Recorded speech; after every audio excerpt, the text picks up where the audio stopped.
निवडून आणल्याशिवाय राहणार नाही, नाहीतर गावाला शेती करायला निघून जाईल. हा एकनाथ शिंदे दिलेला शब्द पाळणार आहे. आणि म्हणून या माझ्या लाडक्या बहिणी इकडे बसलेल्या आहेत.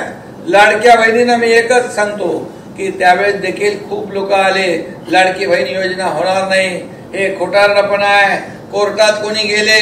पण मी त्यावेळेस लाडक्या बहिणींना सांगितलं, तुमच्याकडे येणारे हे दुष्ट भाऊ यांना बरोबर लक्षात ठेवा. आणि तुम्ही बरोबर लक्षात ठेवलं, त्यांचा टांगा पलटी करून टाकला, त्यांचा सुपडा साफ केला. आणि आतापर्यंतच्या इतिहासामध्ये कधीही 232 जागा महाराष्ट्रात महायुतीला मिळाल्या नव्हत्या. त्या माझ्या लाडक्या बहिणी, लाडके भाऊ, लाडके शेतकरी, लाडके ज्येष्ठ या सगळ्यांच्या आशीर्वादाने मिळाल्या. आणि म्हणून ही दुसरी इनिंग सुरू झालेली आहे. आम्ही टीम म्हणून काम करतोय. देवेंद्रजी असतील, अजितदादा असतील, आम्ही आहे. आणि या ठिकाणी आम्हाला पदापेक्षा, मला तर मी एवढंच सांगतो, मला सर्व पदांपेक्षा या महाराष्ट्रातल्या लाडक्या बहिणींचा लाडका भाऊ ही ओळख सगळ्यात मोठी मला ओळख मिळालेली आहे. आणि आज मला रामदासबाईंनी हे वारकरी संप्रदायाचं एक मानाचा फेटा चढवलेला.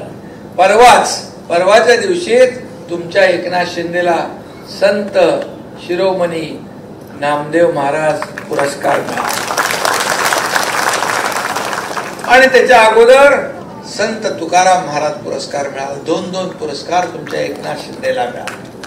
आणि म्हणून वारकरी देखील आपल्या जीवनाचा अविभाज्य भाग आहे. ह्या वारकरी संतांची भूमी आहे, ही छत्रपती शिवाजी महाराजांची भूमी आहे, ही शूरांची, वीरांची, संतांची भूमी आहे.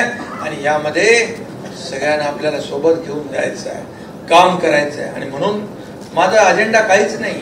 माझा अजेंडा एवढाच आहे, या राज्यातला एकही माणूस उपाशी झोपता कामा नये.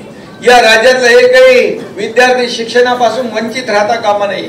या राज्यातला एकही माणूस औषधाविना, उपचाराविना मरता कामा नये.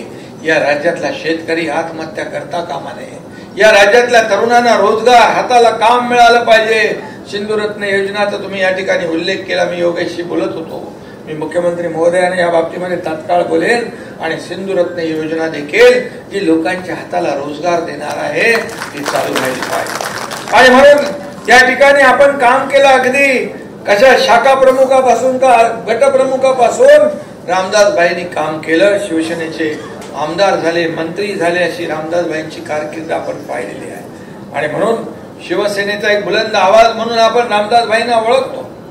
आणि रामदासबाईंना देखील अनेक जिल्ह्यांच्या जबाबदाऱ्या त्यावेळेस मिळाल्या.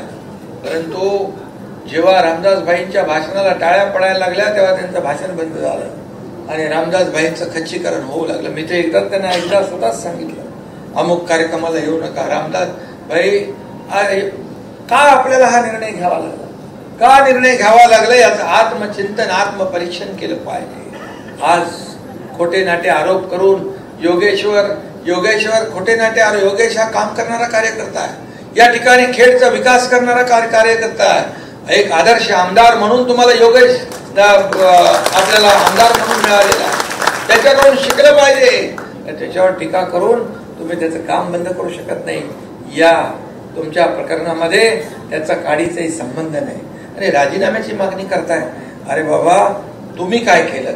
तुम्ही या ठिकाणी भ्रष्टाचाराचा आरोप करताना, या ठिकाणी भ्रष्टाचाराचा आरोप करताना तुम्ही कोण आहात?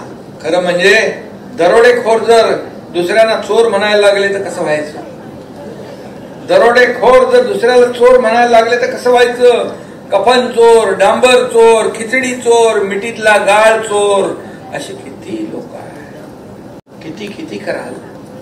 आणि तुम्ही योगेश कदमवर आरोप करताय, तुम्ही खासदार श्रीकांत शिंदेवर आरोप करताय, काडीचाही संबंध नसताना. परंतु तुम्ही तुम्हाला वाटतं की हे लोक कामाचा फोकस तिकडे वळवतील. पण मी सगळ्यांना सांगितलंय, आपला कामाचा फोकस हा विकास आहे. हा विकासाकडे आपल्याला लक्ष द्यायचं आहे.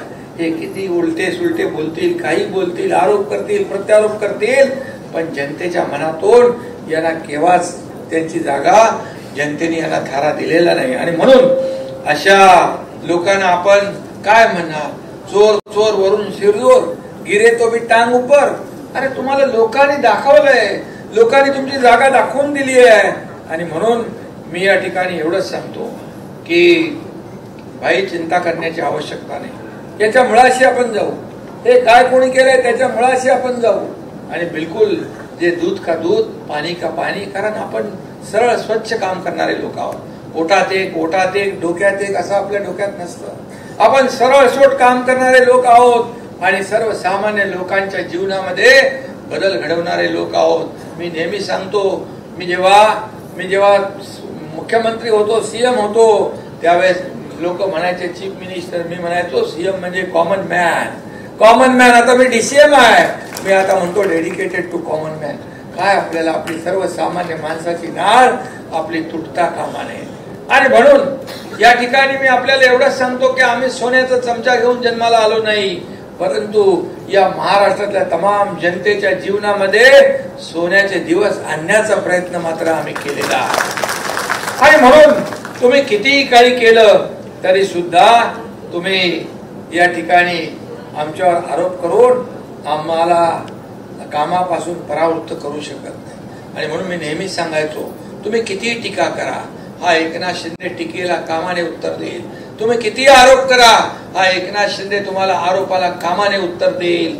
आणि ते दिल्यामुळेच या ठिकाणी महायुतीचं 232 आमदारांचं लँडस्लाइड मॅन्डेट सरकार आलं.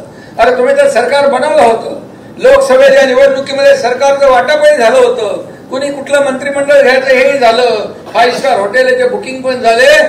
पण माझ्या लाडक्या बहिणी लाडक्या भावाने सगळी बुकिंग रद्द करून टाकली आणि त्यांना घरचा रस्ता दाखवला. किती भाषा बदलली होती, याला जेलमध्ये टाकू, त्याला जेलमध्ये टाकू, याला बर्फाच्या लादीवर झोपू. अरे झोपवणारे तुम्ही कोण?